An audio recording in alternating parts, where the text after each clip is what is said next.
खबर उन्नाव से है, जहां गंगा घाट कोतवाली क्षेत्र के गगनीखेड़ा गांव में एक 12 वर्षीय बच्चे की गोली लगने से दर्दनाक मौत हो गई। दबंगई और पुलिस की लापरवाही ने पूरे गांव को दहशत में डाल दिया है। जानकारी के मुताबिक गगनीखेड़ा निवासी एक युवक की बेटी के साथ गांव के ही दबंग अमित और राजकुमार आए दिन छेड़छाड़ करते थे। आज सर घटना ये हुई कि हमें आज छत पर से गोली चल रही थी और हमारे दरवाजे तक आ गए। ये दरवाजा मेरा, ये यहाँ छत ऊपर से अशोक के घर से गोली चली, यहाँ मेरे छत पे गोली चलाई और दबाव में डाला। हम लोग यहाँ से चिल्ला रहे थे कि बचाओ बचाओ बचाओ। और हमने हमारी ये 26 तारीख की बात है। 26 तारीख को हमने गंगाहाट थाना में एप्लीकेशन दिया। ये हमारी बेटी से छेड़खानी की है। सुबह 7 बजे की बात थी, तारीख 26 थी। तो वहाँ हमने थाने में जब एप्लीकेशन दिया तो वहाँ से कोई सुनवाई नहीं हुई। फिर जाके हम उन्नाव में लगाया। 27 तारीख को यहाँ पुलिस आई। अशोक ने उसको समझा फुलझा के जो पैसा ले दे के जो भी मतलब है कि कह के वहाँ से चले गए।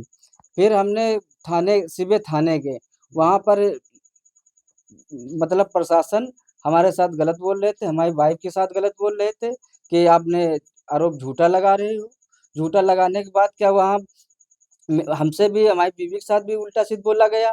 फिर हम चुपचाप घर चले आए। तो यहाँ हम बहुत लोग रो रहे थे। हम आगे क्या हुआ? आगे हुआ तो हमने किसी की मदद लिया, फ़ोन किया। तो वहाँ जब फ़ोन आया, फ़ोन आके तब थाने में जब उनको थोड़ा दबाव पड़ा तब वहाँ से इनको सबको बुलाया गया। जब यहाँ से ये गए तो उनको समझा रहे थे हमको कि मतलब कि वहाँ अगर उन्नाव में जब जाना बयान देना जाके तो अपनी बेटी से कह देना कि ये वहाँ पर ये न कहे कि मतलब तुम्हारे साथ कुछ हुआ कि नहीं हुआ।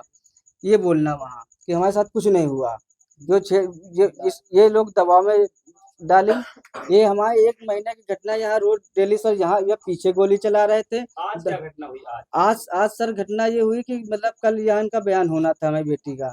तो इस दबाव में सोच रहे थे कि ताकि ये वहाँ ना पहुँच पाए।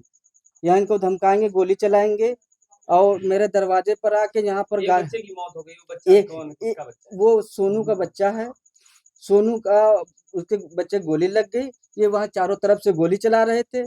कौन लोग थे? किसी को जानते थे? गोली कौन चला रहा? अरे ये अशोक, लल्लू, सूरज और सुनील और ये पंकज था और अमित, राजकुमार, ये लोग सब थे। उसके और उसका अशोक का भाई विनोद था। शिकायत करने पर पुलिस ने समझौते का दबाव बनाया, लेकिन उच्च अधिकारियों के दखल पर मामला दर्ज कर दोनों का शांति भंग में चालान कर दिया गया। 1 सितंबर को पीड़िता के कोर्ट में बयान होने थे, जिसको लेकर दबंग परिवार लगातार बयान बदलवाने का दबाव बना रहा था। घटना ये इन लोगों के कोई बात तो शाम को कोई बात नहीं हुई। सब रात में 8-9 बजे करीब ये घर से गली दरवाजे पे आके गाली गलौज की और फायरिंगें करने लगे। कौन लोग फायरिंग? यही पड़ोसी उनका लोगों का नाम की जानकारी ज़्यादा हमें नहीं है।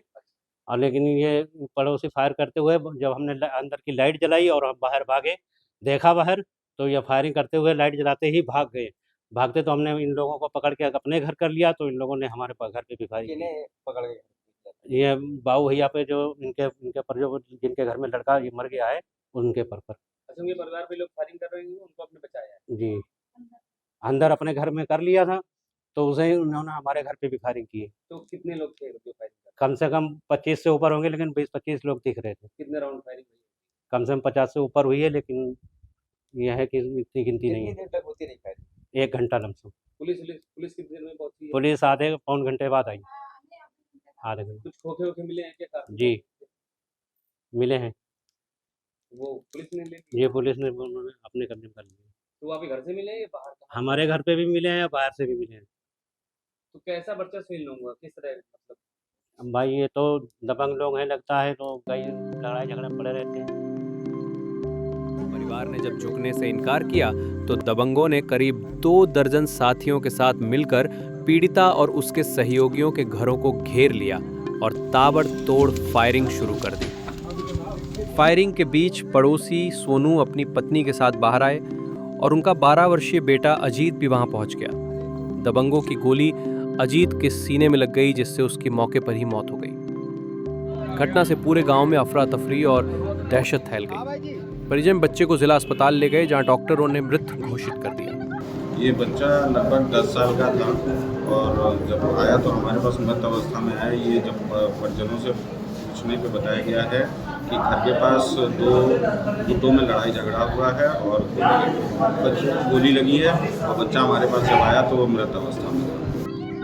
घटना की सूचना मिलते ही एसपी दीपक भूकर मौके पर पहुंचे, निरीक्षण किया और परिजनों को न्याय का भरोसा दिलाया।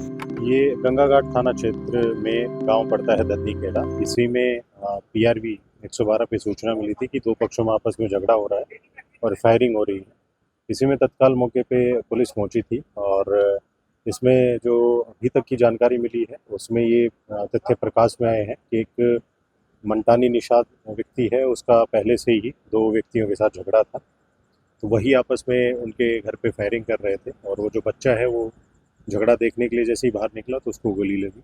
उसके बाद वो घायल हुआ और उसको हॉस्पिटल जब लेके गए तो वहाँ पे उसको मृत घोषित कर दिया। इसमें जो बच्चा था उसकी 10 साल उम्र है, अजीत नाम था उसका। सभी तथ्यों की इसमें पुलिस गहनता से जांच कर रही है। जो अभियुक्त हैं उन लोगों को आइडेंटिफाई करके और शीघ्र ही उनकी गिरफ्तारी पुलिस के द्वारा सुनिश्चित की जाए। फॉरेंसिक टीम ने भी घटनास्थल की जांच की। एसपी ने कहा कि आरोपियों की पहचान कर कठोर कार्रवाई की जाएगी।